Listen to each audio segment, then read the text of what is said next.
Assalamualaikum warahmatullahi wabarakatuh. Kembali lagi dengan saya Wika Mayani Lestari dalam tugas statistik yang terakhir atau yang ke-13 yang berjudulkan yaitu analisis korelasi. Dan sebelum kita memasuki contoh bagian-bagian dari analisis korelasi, saya akan menjelaskan apa itu pengertian dari analisis korelasi. Dan pastinya kawan-kawan belum tahu apa itu pengertian dari analisis korelasi.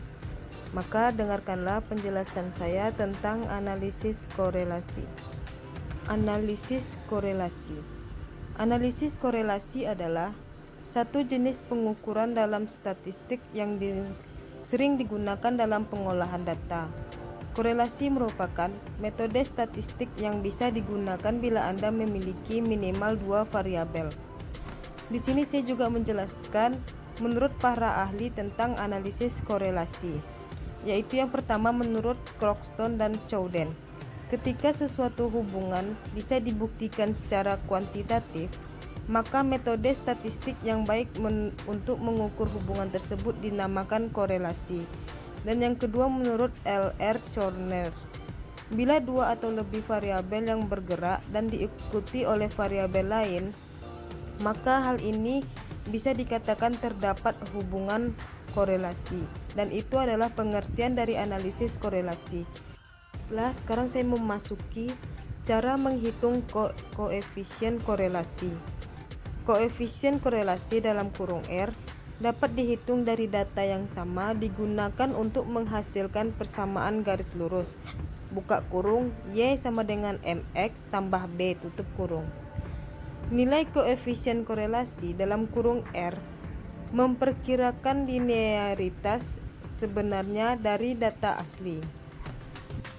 Baiklah, tadi saya sudah menjelaskan cara menghitung koefisien korelasi. Sekarang saya akan menjelaskan apa itu manfaat dari analisis korelasi. Analisis korelasi sering digunakan untuk menyatakan derajat kekuatan hubungan antara dua variabel.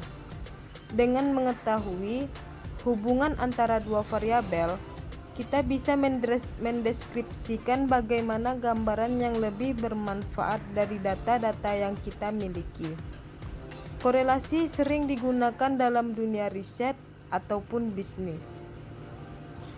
Dan sekarang saya akan memasuki contoh dari manfaat analisis korelasi tersebut. Contoh manfaat korelasi. Seorang pemimpin perusahaan kerap kali menggunakan korelasi untuk mengetahui apakah terdapat hubungan yang kuat antara kenaikan gaji pegawai dengan jumlah pendapatan perusahaan. Seperti itulah contoh dari manfaat korelasi. Baiklah, sekarang saya akan memasuki jenis-jenis dari korelasi tersebut, yang memiliki dua jenis. Jenis hubungan korelasi. Ada dua jenis korelasi. Yang pertama yaitu korelasi positif. Korelasi positif adalah hubungan antara dua variabel di mana kenaikan satu variabel menyebabkan penambahan nilai pada variabel lainnya, atau sebaliknya.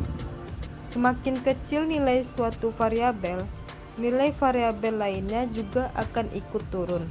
Bisa dikatakan juga korelasi ini merupakan hubungan yang searah. Dan saya di sini akan memberikan contoh dari korelasi positif. Baiklah, contoh dari korelasi positif yaitu penambahan usia berbanding lurus dengan penambahan tinggi badan. Penambahan waktu produksi akan berbanding lurus dengan penambahan jumlah produksi.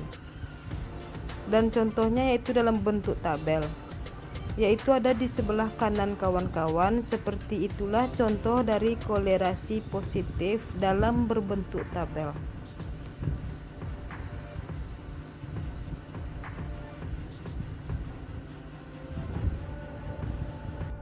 Dan yang kedua yaitu ada korelasi negatif. Korelasi negatif adalah hubungan antara dua variabel di mana kenaikan satu variabel menyebabkan penurunan nilai dari variabel lainnya. Begitu juga sebaliknya, semakin kecil nilai suatu variabel, semakin besar nilai variabel lainnya. Hubungan antara kedua variabel dalam kasus ini adalah berbalik arah. Dan di sini saya juga akan memberikan contoh dari korelasi negatif itu sendiri. Contoh dari korelasi negatif yaitu semakin lama waktu belajar seseorang, semakin sedikit kesalahan yang dilakukan saat ujian. Misalnya saja seperti hubungan antara tingkat pendapatan dengan jumlah tabungan. Semakin tinggi pendapatan seseorang, semakin besar pula tabungan yang ia miliki. Dan contohnya bisa juga dalam bentuk tabel, yaitu ada di sebelah kiri kawan-kawan, yaitu hubungan antara harga produk dan jumlah produk terjual. Seperti itulah contoh dari korelasi negatif dalam berbentuk tabel.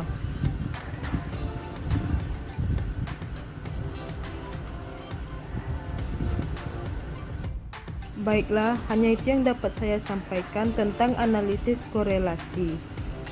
Dan semoga analisis korelasi ini, penjelasannya dapat bermanfaat untuk kita semua, terutama untuk saya dan untuk kawan-kawan. Dan saya mohon maaf jika ada kesalahan dalam kata penyampaian atau dalam tulisannya yang kurang jelas. Saya mohon dimaafkan. Dan saya akhiri pertemuan pada hari ini dengan wabillahi taufik walhidayah. Wassalamualaikum warahmatullahi wabarakatuh. Terima kasih telah mendengarkan penjelasan saya.